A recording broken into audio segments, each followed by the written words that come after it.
Because I mean, but when you walk, so like when you walk on the outside, it's this ugly brick building with this kind of really bad, like, it's ugly. But when you walk in, it's very nice when you walk in. I get told all the time, like, I mean, I kind of see people's faces when they're like, wait a minute, time warp, black hole, like some weird dimension I just walked through. And we've kind of got it set up as a coffee shop type setting. There's sofas and chairs and stuff, and kind of like this typical red walls and brown coffee house looking walls. And essentially for us, like the space represents a lot of who we are as a community, intentionally. It's a very inviting place, I think. It's a very comfortable place, and it's almost like you walk into your living room, I feel like. And in a sense, that's kind of my metaphor of church is family. It's not a very revolutionary metaphor. I'm not pushing the envelope here, but for us, church is family. And so when you walk into a church building, the place where the church meets, you better feel like you're walking into a family. And as we talk about kind of welcoming new people, one of the guys in our church, as we were talking about this family metaphor, he was like, well, then when new visitors come, it's kind of like, he's like, I feel like someone's walking into my living room. And last time I checked, when someone walks into your living room at your house, you don't just kind of like, keep watching TV. You're like, oh look, someone's in my living room. I should say hi to them. Hi, I'm Todd. I live here. Like, have a seat. There's the bathroom if you need it. There's some coffee. Like, grab a chair. Let's watch some football. So hopefully we were trying to set a culture in our church where this is our house in a sense, and someone walks in new, welcome. This is our family. We're not gonna look guys, somebody's new in our family, and make them go crazy. But we want to acknowledge their presence. And then so we also use it. So our Sunday morning space, it's.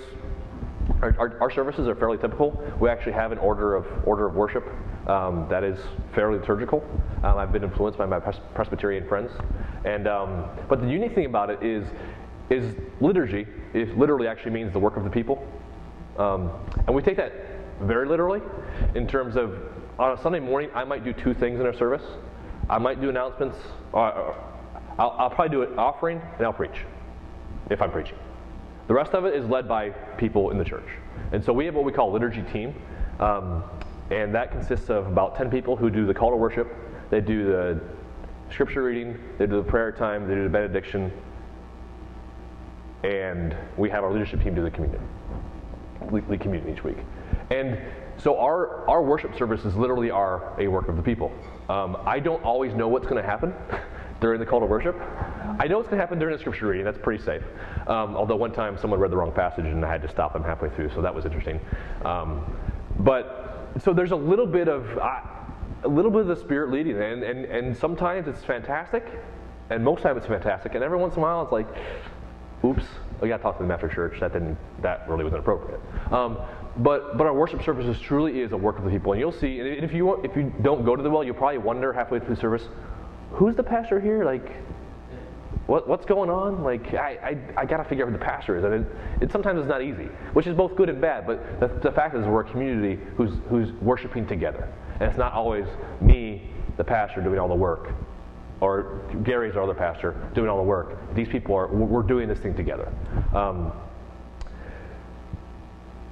And so that to me is one of the most beautiful expressions of our church. I love the fact that sometimes I'm not sure what's going to happen, and I love the fact that I have to prepare a sermon. One of the things that we did early on is we put a lot of work into Sunday morning service. I mean, like, most of my time as pastor was revolving around Sunday morning service. And someone asked me the question one time: if you didn't have a Sunday morning service, what would happen to your church? And I'm like,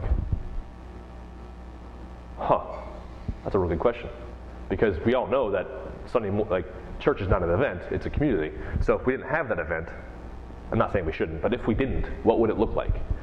And so I was, well, you know what? Like, I don't want to put all my effort into one small aspect of what it means to be the church. So let's think of a way to have a paradigm where I'm not doing all the work for the church, where I can actually be a pastor, I can be a shepherd, I can help us go outside of this place. And so I've gone from doing maybe 10 to 12 hours of preparation outside of my sermon sometimes, to sometimes 30 minutes of making the bulletin. because other people are involved in the process. And and Gary's our other pastor. He works hard to work with those people and train them and teach them about what liturgy is and give them the history of liturgy and and inform them in the process. But it's a little bit out of control in that sense. So. Other thing that's kind of unique about us, we use our building because it's kind of the coffee house setting. It's basically a concert venue also. We do art shows and we do concerts out of it. This is kind of our attempt at being local.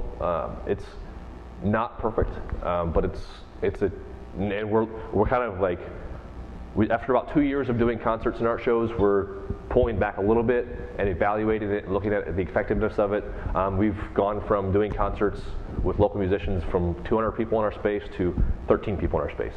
Usually it's an average of 30. So we're trying to figure out, and we have a really big space, so if you can imagine like 13 people in a space, it's kind of like rock show at 13 people, and you're like, this is kind of depressing actually.